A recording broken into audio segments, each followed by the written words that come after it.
The rain came down hard on the dirt road leading into Ashkcom, and a lone rider pushed his horse faster than he should have. Behind him, far behind, a group of men on horseback shouted his name, not knowing it was the wrong one. He was not supposed to be followed. He was not supposed to be seen at all. His horse slipped on the wet stones near the old bridge, and for one heartbeat, he thought he would fall into the river below. He did not fall. He kept riding, his chest tight, his mind racing through every lie he had told to make this Sunday visit possible. By the time he reached the edge of the village, the men behind him had turned back, tricked by a false trail he had planned 3 days earlier. He slowed his horse to a calm walk, wiped the rain from his face, and became someone else entirely. The tension in his shoulders melted away. His name, for today, was Edric. Nobody in Ashkcom knew any other name for him, and that was exactly how he needed it to stay. He tied his horse near the old well, where the wood was worn smooth from years of villagers leaning against it while they waited for water.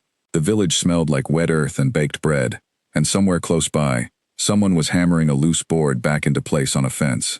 He walked toward the small bakery at the corner of the square, the only place in Ashkcom that stayed warm even on the coldest mornings. Ilara Finch was already awake before the sun came up, as she was every day. She had flour on her hands, and a stubborn line of sweat on her forehead, even though the morning was cool. Her husband had died 2 winters ago, and since then, she had run the bakery alone, refusing every offer of help from men in the village who thought a widow needed rescuing. She did not need rescuing. She needed her ovens to stay hot and her bread to sell before noon, and that was all. When the door creaked open and Edric stepped inside, she did not look up right away. She knew his footsteps by now, slow and careful, like a man who was always thinking about something far away. "You're late," she said, not unkindly. "The good loaves are already gone. All that's left is the burnt one in the corner, and I was going to feed that to the chickens."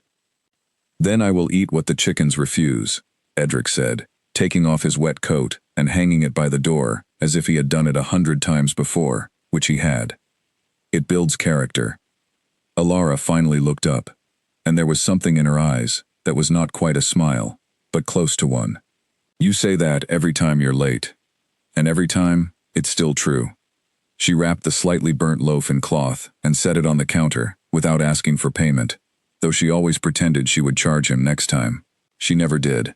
Edric noticed this small kindness every week and never mentioned it, because mentioning it would ruin the quiet way she gave it. He sat near the window, where he could see the whole square, and ate slowly, in no hurry to leave. This was the only hour in his entire week when no one asked him for a decision. No one needed his signature. No one bowed before speaking to him. Here, he was simply a tired traveler who could not haggle over the price of bread, and always lost the argument. "You look like you didn't sleep," Ilara said, wiping down the counter. "I never sleep well before I come here," he admitted, and it was the truest thing he had said all week. "That's a strange thing to say about a village that has nothing in it." "It has bread," he said, "and a woman who refuses to let me pay for it." Ilara threw a small towel at him, and he caught it before it hit his face, laughing for what felt like the first time in days.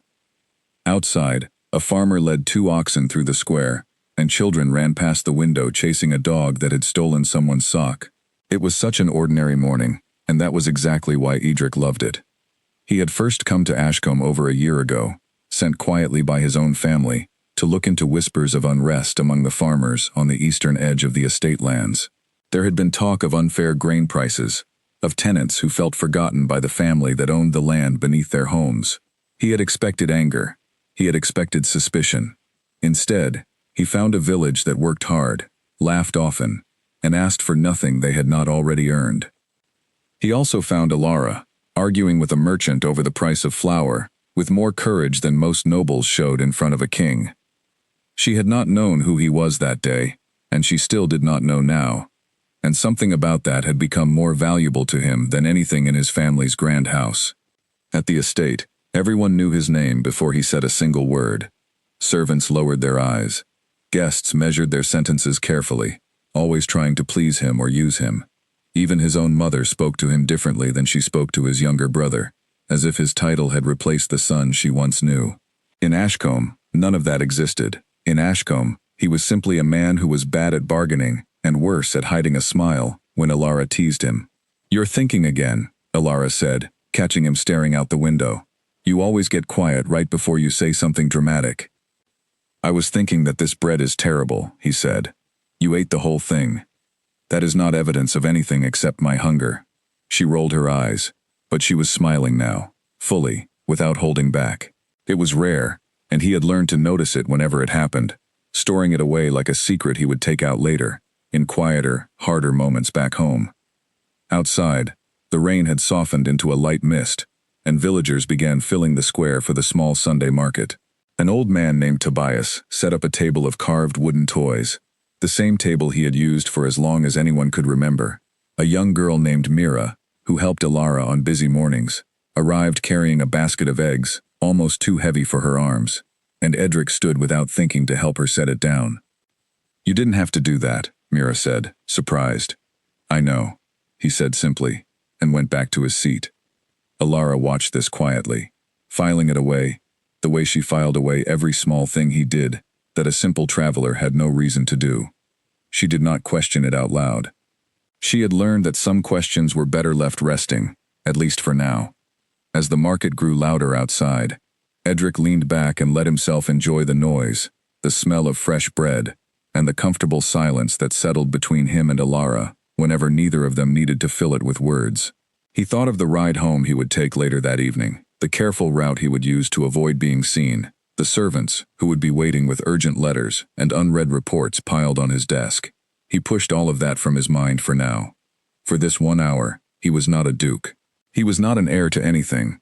He was a man with burnt bread in his hands and a woman across the counter who had never once bowed to him, never once asked him for a favor, never once looked at him like he was anything more than an ordinary traveler who came around too often for someone with nowhere important to be. That, more than anything else in his entire life, was the reason he kept coming back every single week, rain or shine, danger or not. The morning stretched on, slow and golden, despite the earlier storm, and neither of them noticed how much time had passed until the church bell rang for midday. Edric stood reluctantly, brushing crumbs from his sleeve, already dreading the ride home. "Same time next week?" Ilara asked, though she already knew the answer. "Unless the sky falls," he said. "It nearly did today," she said, glancing at his still damp coat. "Then I suppose I am harder to stop than the weather."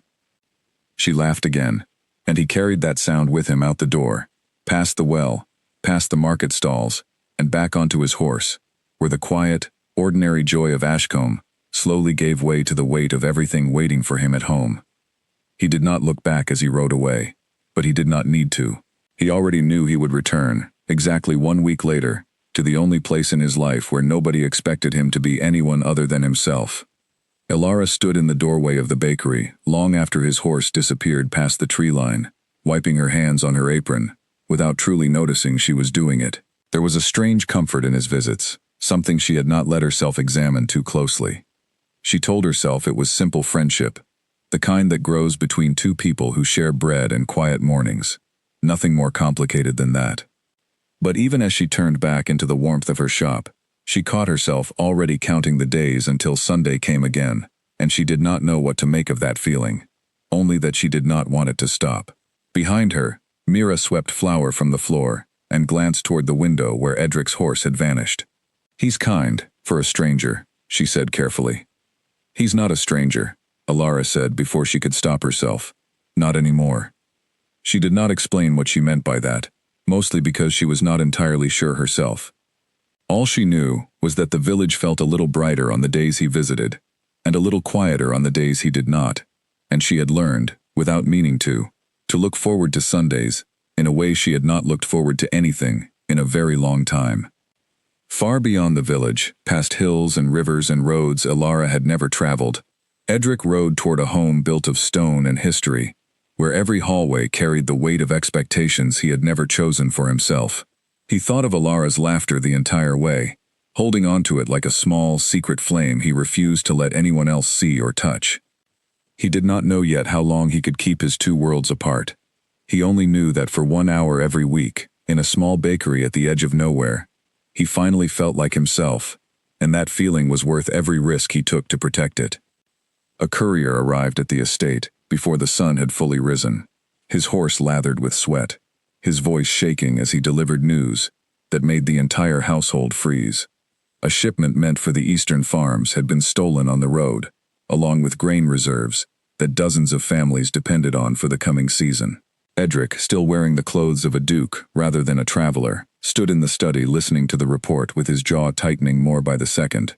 "How many families?" he asked. "At least 30, my lord," the courier said. "Maybe more, once word spreads." Edric closed his eyes for a moment, thinking of Ashkcom, thinking of the small mill at the edge of the village that fed half the families he had come to quietly care for. He did not know yet if Ashkcom was among the affected farms, but the fear of it sat heavy in his chest the entire ride there that week. When he arrived, the village looked calmer than he expected, untouched by the chaos spreading through other parts of the estate. Still, he could not shake the need to see for himself that everything remained as it should. He walked straight to the mill first, before even stopping at the bakery, and found it working exactly as it always had, its wheel turning steadily against the stream. Relief loosened something in his shoulders, but only slightly. He knew this peace could not last forever, not with thieves growing bolder along the roads and grain prices already unstable before the theft. He thought about warning Alara, about telling her to be careful, but he could not explain why, without revealing more than he was ready to share. Instead, he arrived at the bakery later than usual, and Alara noticed immediately. "You look like you carried the whole sky on your shoulders today," she said, setting a warm loaf in front of him without waiting for him to ask. "Long week," he said simply. "You always say that. It's always true."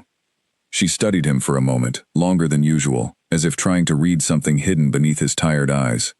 "Something happened," she said. It was not a question.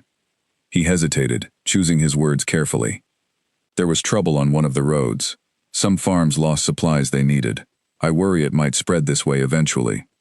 Alara's expression shifted, concern replacing her usual teasing tone. "Here? In Ashkcom?" "I don't know," he admitted. "I hope not."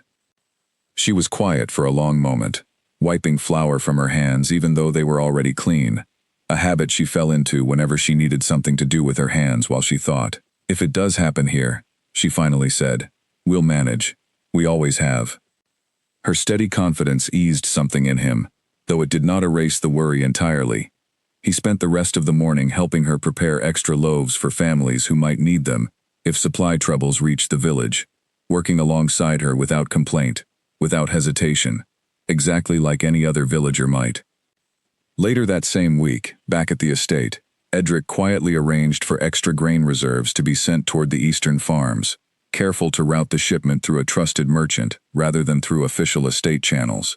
He could not risk anyone connecting the sudden generosity to a duke who was supposed to be occupied with matters far from ordinary farmers. When the shipment reached the affected families days later, no one knew where it had truly come from. Whispers spread of a mysterious benefactor, a stranger who wished to remain unknown, and Edric let the mystery stand, satisfied simply knowing the families would not go hungry. He did not tell Alara about this either, though she heard about it from a traveling merchant who passed through Ashkcom not long after. She listened to the story with quiet curiosity, wondering, briefly, if such kindness could exist, without any hidden motive behind it. She thought of Edric almost immediately, though she quickly dismissed the idea. He was simply a traveler after all, someone without the resources or the reach to arrange something so significant. Still, the thought lingered longer than she expected. The following Sunday, Edric arrived earlier than usual, eager to see that Ashkcom remained untouched by the troubles spreading elsewhere. He found the village exactly as he had left it, calm, steady, unaware of how close danger had come, and how carefully it had been kept away. "You're early today," Alara said, surprised to see him before the market had even fully opened. "I wanted to make sure everything was all right," he said honestly. "Everything is fine," she said, studying him again with that same careful attention she had shown the week before. "You worry too much for a simple traveler." "Maybe I just worry about the right things," he said quietly. She did not press further, though she filed the comment away with all the other small, strange details she had been collecting about him for months now. A traveler who worried about grain shortages, a traveler who somehow always knew when trouble was near before anyone else did. A traveler whose hands, despite claiming to work odd jobs across the countryside, remained too soft, for someone who truly labored for a living. She said nothing about any of it, choosing instead to enjoy his company the way she always did, letting her questions rest quietly beneath the surface of an ordinary, peaceful morning. By midday, the market filled with its usual noise, children laughing near the well, farmers trading stories over baskets of vegetables, and Edric sat exactly where he always sat, watching it all unfold with a quiet gratitude he rarely let himself feel back home. For now, Ashkcom remained safe, untouched by the wider troubles threatening the estate lands. Edric intended to keep it that way for as long as he possibly could, even if it meant carrying burdens no one in the village would ever know about. Lord Cassian Vane found Edric in the study long after midnight, papers scattered across the desk, candles burning low. Cassian had served the family for over 20 years, first as an advisor to Edric's father, now as the closest thing to a confidant Edric had left within the estate walls. "You've been riding out every week for over a year now," Cassian said, closing the door quietly behind him. "I've kept your secret this long, but I need to understand why." Edric did not look up immediately, his eyes fixed on a letter detailing another disturbance near the estate borders. "Does it matter why?" "It matters because if anyone else discovers where you go, it could be used against you," Cassian said. "Enemies of this family would love nothing more than a scandal to weaken your position before the succession is fully settled." Edric finally set down the letter, rubbing his eyes. "There is no scandal, Cassian. I visit a village. I eat bread. I help where I can without announcing it. That is all." "And the woman?" Cassian asked carefully. Edric's expression shifted, something guarded settling behind his eyes. "She is a friend, nothing more." Cassian studied him for a long moment, the kind of look that came from years of reading between the careful words of powerful men. "You've never once, in 20 years, looked the way you look when you return from those visits." "How do I look?" Edric asked, almost daring him to answer. "Lighter," Cassian said simply, "like a man who remembers how to breathe." Edric said nothing, though the truth of it settled uncomfortably in his chest. He had never allowed himself to examine too closely why Ashkcom mattered so much, why Alara's presence eased something in him that nothing else within these stone walls ever could. "I am not asking you to stop," Cassian continued. "I am asking you to be careful. Your father built this family's reputation on discipline and control. If anyone learns the heir sneaks away every week to play at being an ordinary man, they will use it to question your judgment, your readiness to lead." "I know the risks," Edric said quietly. "Then know this as well," Cassian said, his voice softening slightly. "Whatever peace you've found there, protect it wisely. Not everyone in this world respects secrets, even good ones." Edric nodded, though his mind had already drifted back to Ashkcom, to the warmth of Alara's bakery, to a life that felt more real to him than anything within these carved stone halls. He did not know yet how long he could keep both worlds separate, but he knew, without question, that he was not ready to give up either one. The following week, Edric arrived in Ashkcom, carrying Cassian's warning quietly in the back of his mind. He found Alara exactly where she always was, sleeves rolled up, flour dusting her apron, arguing cheerfully with a farmer over the price of butter. "You're smiling," she said, noticing him the moment he stepped through the door. "That's rare this early." "Am I not usually smiling?" he asked. "You usually look like a man carrying the weight of the entire countryside," she said, only half joking. "Maybe today I decided to leave that weight somewhere else." She raised an eyebrow, clearly curious, though she did not push for more explanation. Instead, she handed him a warm roll and gestured toward the small table near the window, the one that had unofficially become his over the past year. As he sat, he watched her move through the bakery with practiced ease, greeting every villager by name, remembering small details about their lives that most people would forget within moments of hearing them. She asked an elderly woman about her recovering knee. She reminded a young boy that his mother's birthday was coming soon. She noticed everything, cared about everyone, without ever expecting anything in return. It struck him, watching her, how different this was from the world he came from, where every kindness carried a hidden expectation, where every conversation held some quiet negotiation beneath its surface. She simply cared because caring came naturally to her, and that simplicity was rarer and more valuable than anything he owned back home. "You're staring again," she said, catching him. "I was thinking," he said honestly, "that you are better at this than anyone I have ever met." Better at baking bread? She asked, amused. Better at being kind, without expecting anything back. She paused for a moment, clearly surprised by the sincerity in his voice. That's a strange thing to notice about someone who sells bread for a living. It's not strange, he said quietly. It's rare. She did not know how to respond to that, so instead, she simply smiled and returned to her work, though she found herself thinking about his words long after he had finished his bread and settled into their usual comfortable silence. Later that afternoon, as the market began winding down, an unfamiliar rider passed through Ashkcom, pausing briefly near the square before continuing on toward the estate roads. Edric recognized the man immediately as one of Cassian's trusted messengers, though thankfully the messenger did not recognize him in his simple traveler's clothes. Still, the moment unsettled him slightly, a small reminder that his two worlds existed closer to each other than he liked to admit.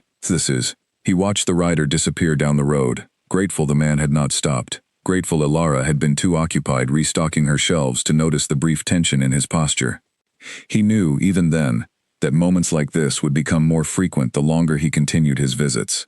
Sooner or later, someone from his other life would recognize him here, and he would have to decide, once and for all, which version of himself he was truly willing to protect.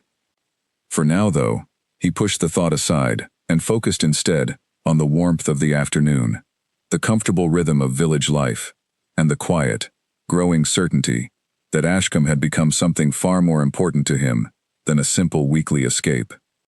Weeks passed, and Edric's visits became something Ilara quietly built her Sundays around, though she rarely admitted this even to herself. She found herself baking his favorite bread earlier than necessary, saving the best loaf before the morning crowd could claim it, telling herself it was simply good business to keep a loyal customer satisfied. One particular Sunday, heavy clouds threatened rain long before Edric's usual arrival time, and Ilara found herself glancing toward the window more often than she would admit, worried he might not come at all. When his familiar figure finally appeared through the mist, relief washed over her so suddenly that she nearly dropped the tray she was carrying. "You're later than usual," she said, masking her relief with her usual teasing tone. "The roads were difficult," he said, shaking rain from his coat. "I nearly turned back twice." "But you didn't." "No," he said simply. "I didn't." Something in the way he said it made her pause, though she could not quite explain why. She busied herself preparing his usual bread, aware of him watching her from his seat near the window, aware of a warmth building between them that neither of them had fully named yet. As the morning progressed, an elderly villager named Tobias approached Edric with a small wooden carving, one of many he sold at his market stall each week. "For the traveler who always helps without being asked," Tobias said, placing the small carved bird into Edric's hands. Edric turned the carving over carefully, touched by the unexpected gift. "I haven't done anything worth this. You helped fix my cartwheel 3 weeks ago," Tobias said. "You didn't think I noticed, but I did." Ilara watched this exchange with quiet curiosity, another small piece added to the growing collection of details that did not quite fit the simple story of an ordinary traveler passing through. She said nothing, though her eyes lingered on Edric a moment longer than usual after Tobias walked away. "You fixed his cartwheel?" she asked once they were alone again. "It needed fixing," Edric said simply, tucking the small wooden bird into his coat pocket. "And you just happen to know how?" "I know many things," he said, a small smile tugging at the corner of his mouth. "Most of them useless." She laughed despite herself, though the questions in her mind did not fully disappear. There was clearly more to this traveler than he let on, more depth beneath his easy smiles and modest clothing than any ordinary wanderer should possess. Still, she found she did not want to push too hard for answers, worried that uncovering his secrets might somehow change the comfortable rhythm they had built together. Instead, she simply enjoyed the rest of the morning, the warmth of the bakery, the sound of his quiet laughter, and the growing certainty that whatever secrets he carried, they did not change the way his presence made even the gray, rainy mornings feel a little brighter. The rider arrived in Ashkcom just past midday, his horse still breathing hard from a long, urgent journey.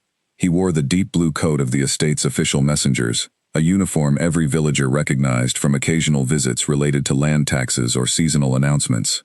His arrival immediately drew attention, villagers pausing their errands to watch him dismount near the square. "I am looking for His Grace," the messenger announced loudly, scanning the crowd. Urgent matters require his attention immediately. Ilara, standing just outside the bakery door, glanced instinctively toward Edric, who sat calmly at his usual table near the window, seemingly unaware of the commotion. She turned back toward the messenger, confused. "I don't believe anyone by that title lives here," she said. The messenger's eyes swept across the square before landing directly on Edric through the open bakery door. Recognition flickered across his face immediately, and he began walking briskly toward the shop. "Your Grace," he said, bowing slightly as he entered. "Forgive the intrusion, but the matter cannot wait." The bakery fell silent.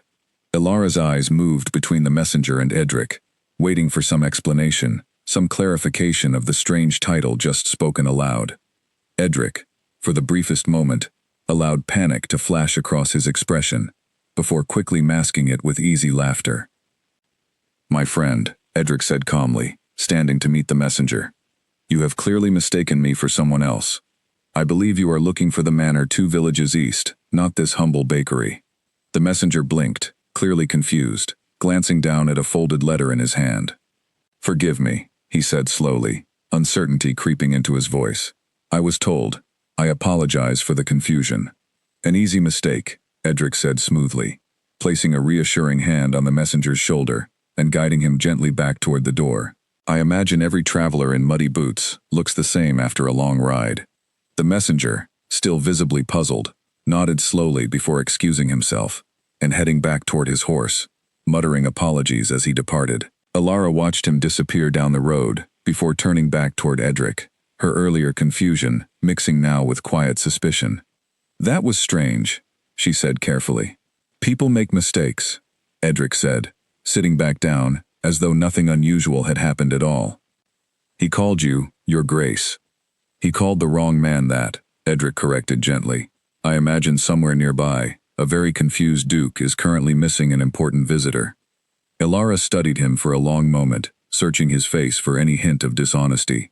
Everything about his easy laughter, his relaxed posture, seemed entirely genuine, and yet something about the entire exchange left a small, uncomfortable knot in her stomach. "You're very calm for someone who was just mistaken for nobility," she said. "What would you like me to do?" he asked, spreading his hands with mock helplessness. "Pretend to be offended that a tired messenger confused a simple traveler for a duke." Despite herself, Ilara laughed, the tension in her shoulders easing slightly. "I suppose that would be rather dramatic." "Exactly," he said, relief hidden carefully beneath his easy smile. "Let the poor man find his actual duke elsewhere." The conversation shifted naturally after that, moving toward lighter topics. The market's unusually good harvest this season, a wedding planned for the following month, between 2 young villagers Ilara had known since childhood. Still, throughout the rest of the morning, Ilara found her mind drifting back occasionally to the messenger's words, unable to fully shake the strange feeling that something important had nearly slipped free. She did not mention it again, choosing instead to trust the comfortable friendship they had built over the past year, telling herself that even strange coincidences deserved simple explanations sometimes. Edric, meanwhile, spent the rest of his visit carefully steering conversation away from anything that might invite further questions, silently grateful for his quick thinking, silently aware of how close he had come to losing everything he had worked so hard to protect. He knew he could not risk another mistake like this one, knew that eventually, someone else might arrive without giving him the chance to redirect their words so easily. As he rode home later that evening, the weight of the day's events settled heavily across his shoulders.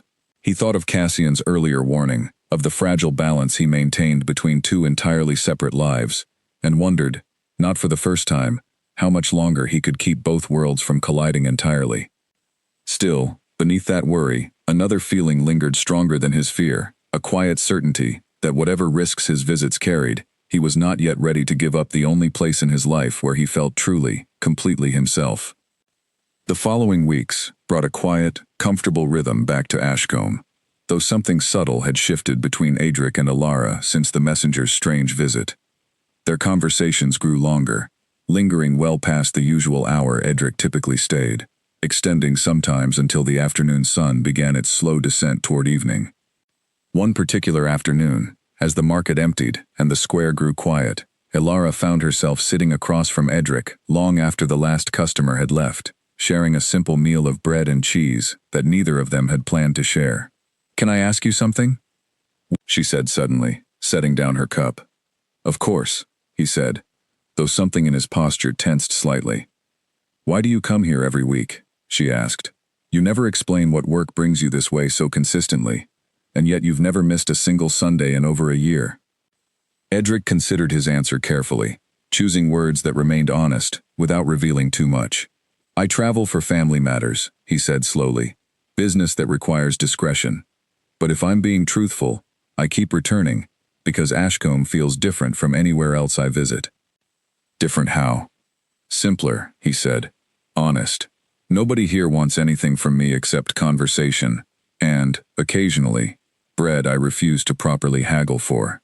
Ilara laughed softly, though her curiosity remained unsatisfied. "That's not much of an answer." "It's the truest one I can give you," he said, and something in his tone convinced her that, despite the vagueness, he was not lying. She studied him for a long moment, noticing again the small details that never quite fit the story of an ordinary traveler. The careful way he spoke, the quiet authority he carried, even while insisting he was nobody important. Still, she found herself choosing trust over suspicion, comfort over doubt. "Well," she finally said, "whatever brings you here, I suppose Ashkcom is lucky to have you, strange and mysterious as you are." "I'm not mysterious," he protested weakly. "You refuse to explain your work. You know how to fix cartwheels and mill gears, despite claiming to have no trade. And messengers occasionally mistake you for nobility," she listed, counting on her fingers. "That is, at minimum, moderately mysterious." He laughed, unable to argue against her logic, grateful she chose humor over deeper investigation. "Perhaps I simply enjoy a bit of mystery," he said.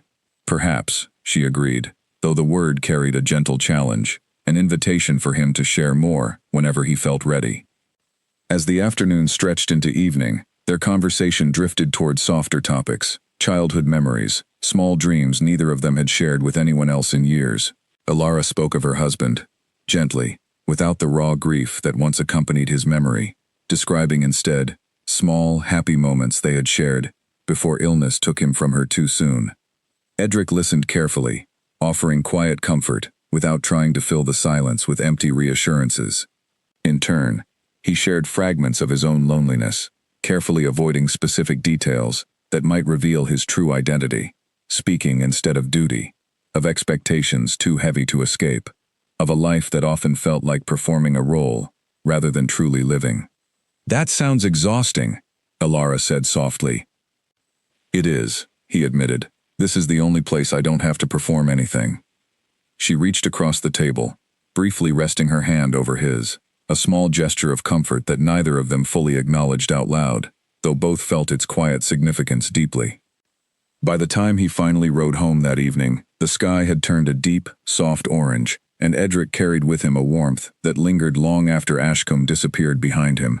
He knew, with growing certainty, that his feelings for Ilara had grown into something far more significant than simple friendship, something that terrified him, precisely because of how real and honest it felt.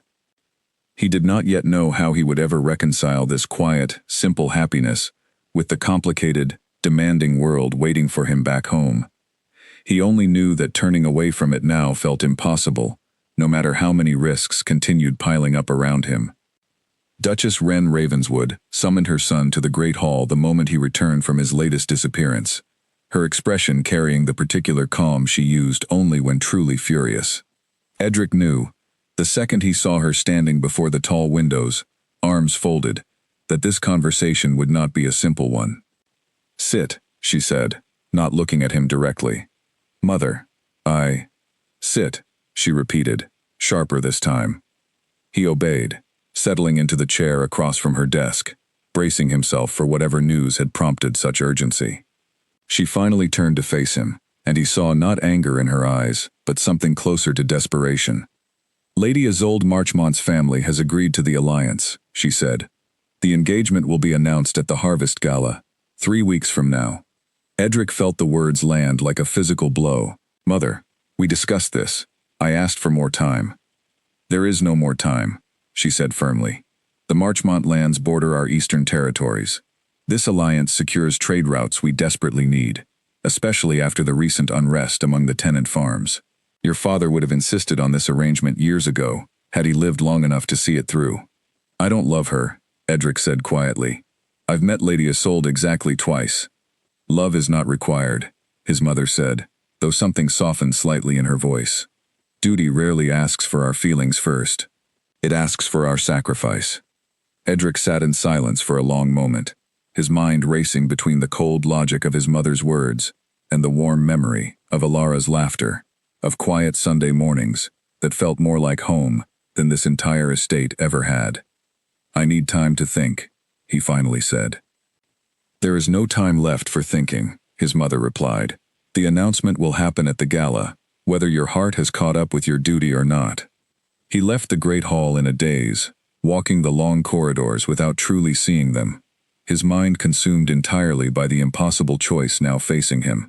He thought of Alara immediately, of the promise he had never spoken aloud, but had certainly built between them through 100 quiet Sundays. That night, unable to sleep, he found Cassian still awake in the study, reviewing estate documents by candlelight. You've heard, I assume, Edric said, sitting heavily across from him. The whole estate has heard, Cassian said gently. I'm sorry. I don't know what to do, Edric admitted, his usual composure slipping entirely. I cannot marry a woman I do not love, while pretending the woman I do love does not exist. Cassian studied him carefully. Do you truly love her, the woman in the village? Edric did not hesitate, completely. Then you already know what you must eventually choose, Cassian said quietly. The question is only how much you are willing to risk to choose it. Edric spent that entire sleepless night wrestling with impossible questions, torn between the family duty carved into every stone of this estate, and the quiet, honest happiness waiting for him each week in Ashkcom. By morning, he had reached no clear answer, only a desperate need to see Alara one final time before the weight of his other life crashed down entirely. He rode to Ashkcom that Sunday, carrying a heaviness he had never brought with him before, though he tried desperately to hide it beneath his usual easy smile. Alara noticed immediately, of course. She always noticed. You're troubled today, she said softly, setting his usual bread aside untouched. Just tired, he lied gently. You've said that before, but this feels different. He wanted, desperately, to tell her everything, to finally explain the truth he had hidden for over a year. Instead, fear held his tongue, fear of losing the only genuine happiness he had ever known, fear that the truth might shatter something too fragile and precious to risk breaking. Tell me something happy instead, he said quietly, just for today. Alara studied him a moment longer, clearly sensing something significant remained unspoken, though she chose, gently, to respect his silence. She spoke instead of small village happenings, of Tobias's newest wooden carvings, of Mira's excitement over an upcoming festival, allowing Edric the comfort of ordinary conversation, despite the storm clearly building beneath his calm exterior. By the time he left that evening, he had made no decision, though something inside him had shifted permanently. He knew, with painful clarity, that he could not continue living two separate lives indefinitely. Sooner or later, one world would have to give way entirely to the other. He rode home slower than usual that night, delaying the inevitable return to responsibilities he no longer wished to carry. Memories of Alara's gentle patience lingering with him the entire way, a quiet ache settling permanently into his chest. News of the impending engagement spread through the estate lands faster than Edric anticipated, carried by traveling merchants, curious servants, and gossiping nobility eager to discuss the upcoming alliance. Though he had hoped to keep the announcement contained until the harvest gala itself, whispers inevitably began reaching villages well beyond the estate's immediate borders. It was a traveling merchant, stopping briefly in Ashkcom to sell fine fabrics and small luxuries, who first brought a painted portrait through the village square, proudly displaying it as evidence of the young duke soon to be engaged. The portrait, commissioned months earlier for exactly this purpose, showed Edric dressed in formal estate colors, his expression composed and distant, nothing like the easy, warm smile Alara had come to know so well. Alara noticed the small crowd gathering around the merchant's stall and wandered over out of simple curiosity. expecting perhaps new fabric or unusual trinkets from distant towns. Instead, her eyes landed directly on the painted portrait, and her entire body went still. "That's," she started, unable to finish the sentence. "His Grace, Duke Alaric Ravenswood," the merchant announced proudly, unaware of the sudden pale shock crossing Alara's face. "Engagement announcement coming soon, they say, to secure the Eastern Alliance." Alara stared at the portrait, every small detail suddenly rearranging itself in her mind with painful clarity. The messenger who had once called Edric, "Your Grace," his soft hands, despite claims of hard travel, his mysterious knowledge of grain shortages before anyone else in the village knew, his sudden, unexplained sadness weeks earlier, right before this announcement had apparently been decided. Every piece fit together now, forming a picture she desperately wished she had never seen. She excused herself quickly, hurrying back toward her bakery with her mind spinning violently. Edric, her quiet, humble traveler, the man who claimed he could not properly haggle over bread, was in truth Duke Alaric Ravenswood, heir to lands stretching far beyond anything she could have imagined, and soon to be engaged to a noblewoman she had never even known existed. She felt a wave of humiliation crash over her, sharp and immediate. Every laugh they had shared, every quiet confession, every small, meaningful moment suddenly felt tainted by the weight of his hidden truth. Had it all been some elaborate amusement for a bored nobleman, a temporary escape from a life he found tedious, with her serving as nothing more than an unwitting distraction? Mira noticed her pale, shaken expression the moment she returned. "What's wrong?" "Nothing," Alara said quickly, though her voice trembled. "I just need a moment alone." She retreated to the small back room of her bakery, sinking onto an old wooden stool, her thoughts a chaotic storm of hurt and confusion. She thought back over every single visit, searching desperately for signs she had somehow missed, feeling foolish now for never fully questioning the mysteries surrounding him.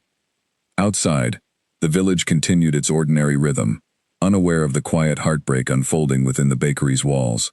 Alara sat alone for a long while, staring blankly at the wall, trying to reconcile the gentle, humble Edric she had grown to care for deeply, with the powerful, distant Duke staring back at her from that painted portrait. She did not yet know how she would face him when he returned the following Sunday, only that everything between them had irrevocably changed the moment she recognized his true face, staring back from a stranger's traveling stall. Sunday arrived heavy, with a tension Alara had never felt before in her own bakery. The familiar warmth of the ovens, doing nothing to ease the tight knot lodged permanently in her chest. She had barely slept, replaying every conversation, every quiet Sunday morning, searching for cruelty she desperately hoped had not been there all along. When Edric's familiar figure appeared at the edge of the square, walking with his usual relaxed confidence, unaware anything had changed, Alara felt her hands tighten instinctively around the cloth she was holding. He stepped through the door with his easy smile already forming, completely unprepared for what awaited him. "You're quiet today," he said, noticing immediately the absence of her usual teasing greeting. "A merchant came through the village this week," she said carefully, her voice steady despite the storm raging beneath it. "He was selling fine fabrics. He also had a portrait for sale." Edric's expression shifted instantly, the color draining slightly from his face as understanding dawned. "Alara, Duke Alaric Ravenswood," she said, cutting him off, her voice trembling now despite her effort to remain calm. "That's who you really are, isn't it?" He did not deny it. He could not. "Yes," he said quietly. The single word landed heavily between them, confirming every painful suspicion she had carried since seeing that portrait. "A whole year," she said, her voice rising slightly despite her efforts to remain composed. "A whole year of lies, of pretending to be someone you're not, letting me believe." "I never lied about who I am with you," he interrupted gently. "Only about my title." "That's the same thing," she said sharply. "You let me believe you were simply a traveler, a man with nothing hidden, while the entire time you were this." She gestured vaguely, unable to fully articulate the weight of everything the title implied. "I know how this looks," he said carefully. "But please, let me explain." "Explain what?" she demanded. "That you found it amusing, spending your Sundays with a simple village baker, before returning to your real life, your real engagement, your real world?" "No," he said firmly, stepping closer. "Alara, Nothing about this was amusement.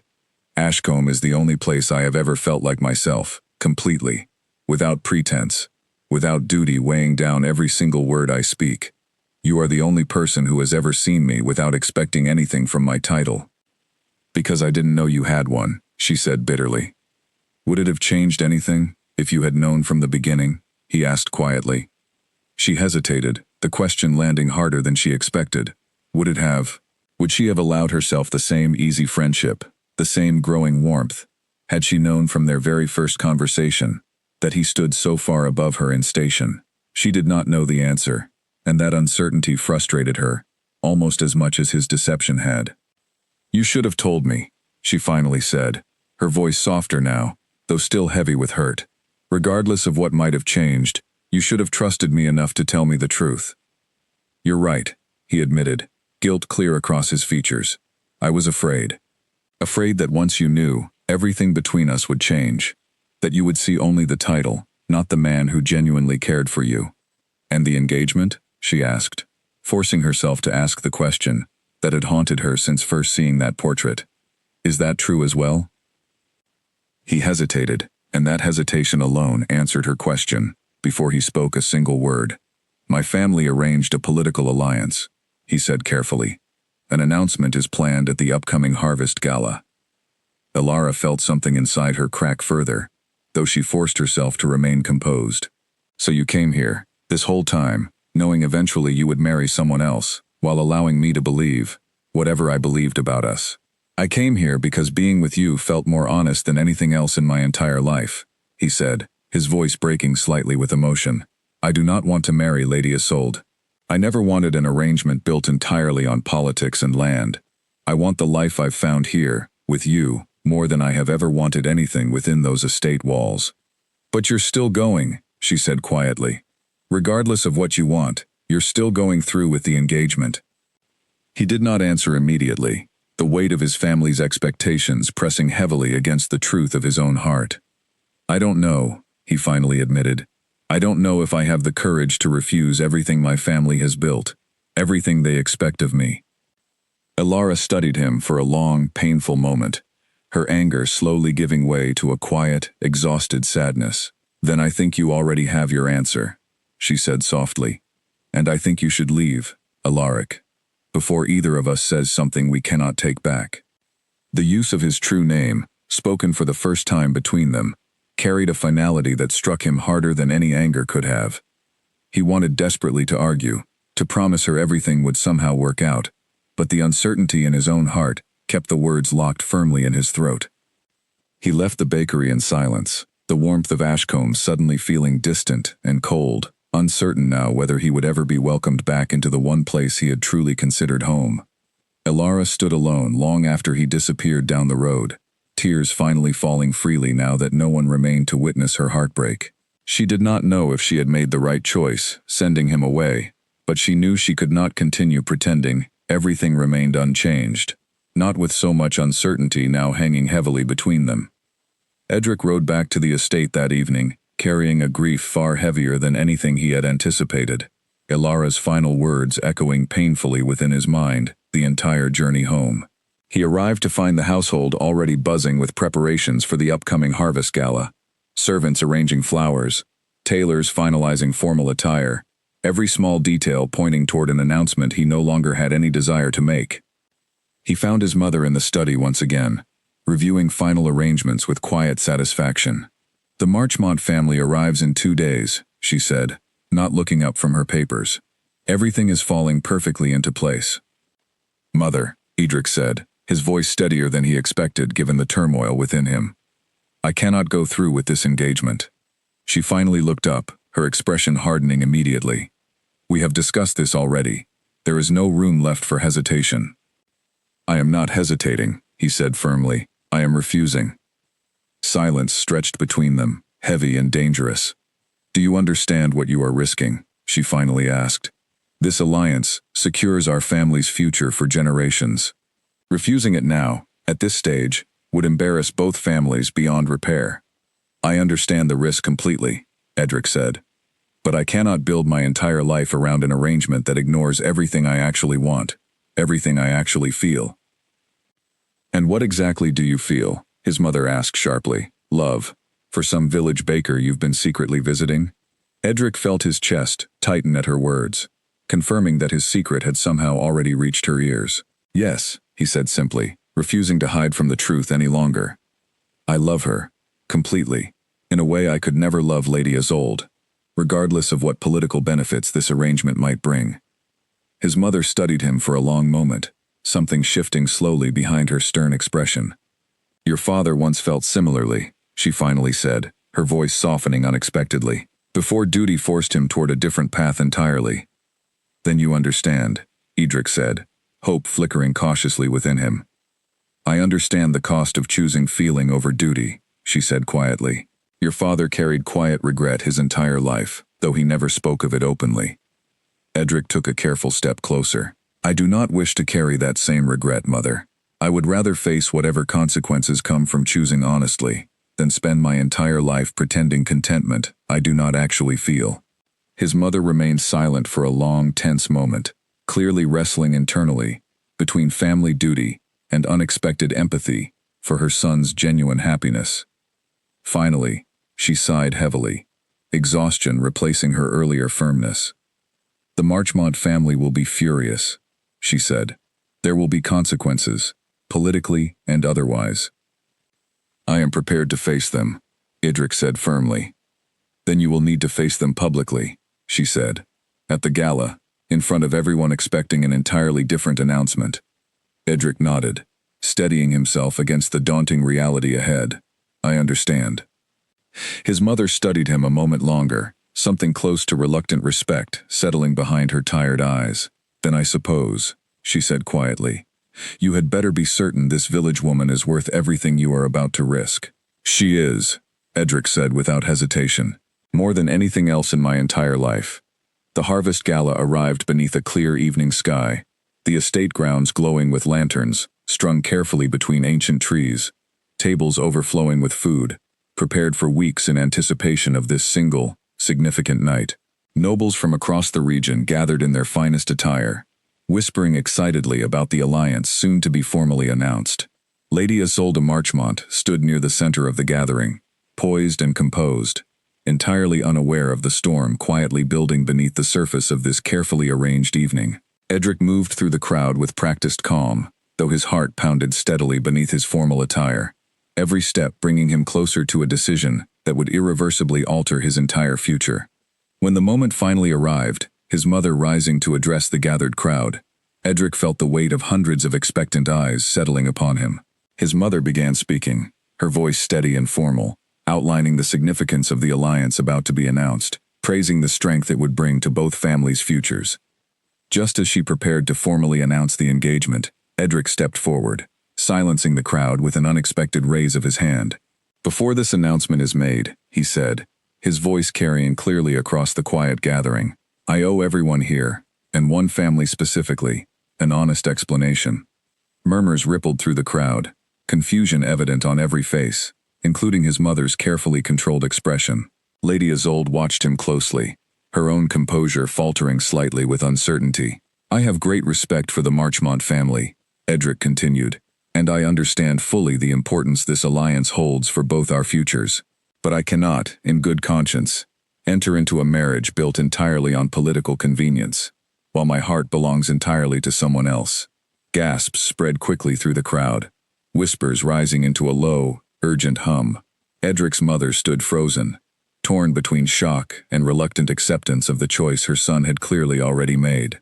Lady Isolde, to her credit, remained remarkably composed, though clear relief flickered briefly across her own expression, revealing perhaps she had held reservations of her own about this arranged match. I understand the consequences this choice may bring, Edric continued, addressing the crowd directly now, but I would rather face them honestly than build my entire life around a lie. Without waiting for further reaction, he turned and walked purposefully away from the gathering, ignoring the stunned murmurs following closely behind him. He mounted his horse immediately, riding hard toward Ashkcom beneath the soft glow of a rising moon, uncertain whether Alara would welcome him back after everything that had happened between them. He arrived at the village long after nightfall, the streets quiet and empty except for scattered lantern light glowing warmly from a few remaining windows. He rode directly to the bakery, dismounting quickly, his heart pounding harder than it ever had during any political confrontation. Alara answered his knock cautiously, her expression shifting from surprise to guarded uncertainty the moment she recognized him standing in her doorway, no longer dressed as a simple traveler, but fully as himself, Duke Alaric Ravenswood, without pretense or hidden titles. "I refused the engagement," he said immediately, before she could speak. Publicly, in front of everyone. Her eyes widened slightly, clearly stunned by this unexpected revelation. "Why would you do that?" "Because I meant everything I told you," he said earnestly. "Ashkcom, this village, this is the only place I have ever felt genuinely happy. I am not asking you to forgive me instantly for everything I hid. I am simply asking for the chance to build something honest between us, starting now, without any more secrets standing in the way." Alara studied him carefully, searching his face for any hint of hesitation, finding instead only quiet, earnest sincerity. "You risked everything," she said softly. "Your family's expectations, your entire future, all for this?" "For you," he corrected gently. "For an honest life, rather than a comfortable lie." She remained silent for a long moment, memories of their shared laughter, quiet Sundays, gentle confessions passing quickly through her mind, alongside the recent pain of discovering his hidden truth. Slowly, hesitantly, something within her began softening, the anger she had carried giving way gradually toward cautious hope. "This will not be simple," she finally said. "Your world and mine are vastly different." "I know," he said, "but I would rather face that difficulty honestly, together, than continue living comfortably apart." She studied him a moment longer, before finally allowing a small, genuine smile to break through her earlier guardedness. "Then perhaps," she said softly, "we should begin figuring it out." Relief washed visibly across his face, replacing months of quiet anxiety with cautious, hopeful joy. He stepped forward carefully, and she did not step away, allowing the distance between them to finally close entirely, without hesitation, without hidden titles standing between their futures any longer. Word of the Duke's unexpected refusal spread quickly through neighboring villages over the following weeks, curious whispers eventually reaching Ashkcom itself. Villagers watched with quiet fascination as their humble traveler, Edric, revealed himself openly now, as Duke Alaric Ravenswood, choosing openly and publicly to build a future alongside their own beloved village baker. Tobias, upon hearing the full truth, simply chuckled and shook his head. "I always wondered why a simple traveler knew so much about fixing cartwheels," he said, amused rather than surprised. Mira, equally delighted, teased Alara endlessly about finally admitting what half the village had quietly suspected for months. Alara accepted the teasing gracefully, her happiness far outweighing any lingering embarrassment over how long the truth had remained hidden. In the months that followed, Alaric divided his time carefully, between managing his estate responsibilities and returning faithfully to Ashkcom, no longer hiding behind a false name, no longer riding cautiously along hidden paths to avoid recognition. Instead, he arrived openly, proudly, embracing fully the life he had quietly built alongside Alara, choosing genuine happiness over convenient political arrangements. Their story became, quickly, the most beloved tale told throughout the village, a quiet reminder that true connection often grows strongest in the simplest, most unexpected circumstances, and that even the most powerful titles could never outweigh the genuine warmth of an honest, carefully built love. Ashkcom remained, exactly as it always had been, a small, humble village, unaffected by grand politics or noble expectations.